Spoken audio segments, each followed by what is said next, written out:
Синдикатот денеска се закани со генерален штрајк во целата држава, доколку владата и понатаму ги игнорира нивните барања за линеарно зголемување на платите од 2806 денари.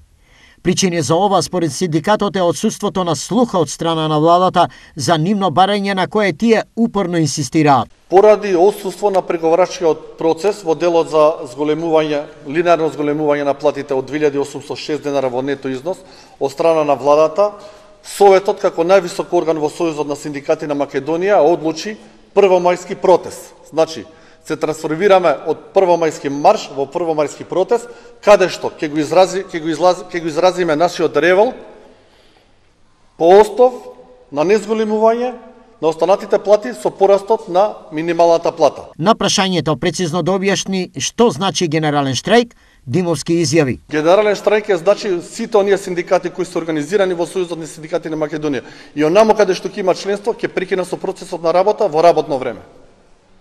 Ако трпи работникот штета, ќе трпи целата држава, ќе трпат сите работодавачи и сите институции штета. Во меѓувреме, викендов истекува рокот кој Сонки го постави на владата и до синдикалните организации широм државата се испратени насоки за реализирање на штрајкот. Вработените во детските градинки, основното и средното образование од понеделник 11 април влегуваат во штрајк.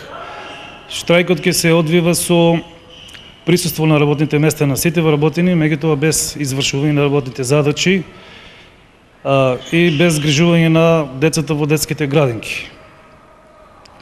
Значи, согласно одлуката на Советот на СОНК, во штрајкот солидарно може да се приклучат и вработени кои не се членови на СОНК, со тоа што е потребно да потпишат изјава. Во исто време, СОНК испраќа апел до родителите за разбирање поради ситуацијата. Ние како СОНК бараме разбирање и поддршка пред се од родителите на децата кои посетуваат градинка и на учениците во пониските оделенија, така што нема да ги носат децата во училиштата и градинките. Ако сепак ги однесат, не можам да кажам со сигурност дали децата ќе бидат згрижени или вратени дома. Наставниците во секој случај нема да бидат во училниците, туку во заедничка просторија. Изјави Јаким Неделков, председател на СОНК. На идентичен чекор, односно штрајк, веројатно ќе се одлучат и вработените во управата, правосудните органи и здруженијата на граѓани, кои веќе 2 дена протестираат. Доколку не се реши прашањето, доколку не се реши проблемот, ќе направиме консултации со нашето членство, како што рече членството да имаме денеска и вчера протести, они ќе одлучат во кој вид и во кој обем ќе продолжиме.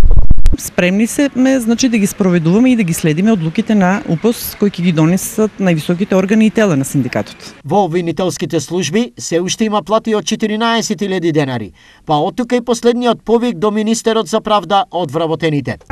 И бараме од Министерот за правда подитно да не игнорира, бидејќи колата е дргната во удолница, нема враќање назад. Значи, да не игнорира, да седнеме, да разговараме, да најдеме заеднички јазик, да ни се кажат рокови и кога ќе се донесе законот за јавна обвинителска служба, бодовите да се сменат за да може да ни се даде плата, а потоа да се договараат и сите други работи кои што не мачат. Во досега веројатно најодлучната синдикална борба за покачување на работничките плати, своја шанса за подобрување на животниот стандард, согласно зголемените трошоци, гледаат и судиите. Доколку не биде утврден текстот на предлог измените на законот за плати на судиите, со кој ќе се зголеми коефициентот за пресметка на платите на судиите од најмалку 15% од страна на владата, согласно консултациите со судиите, управниот одбор донесе одлука за одржување на предвидувачки протест на ден 28 април од 11 до 11:30 часот. Велат од Сдруженијето на судии. Тие даваат рок на владата од 2 недели да ги усвои измените, а на собранието до 30 јуни.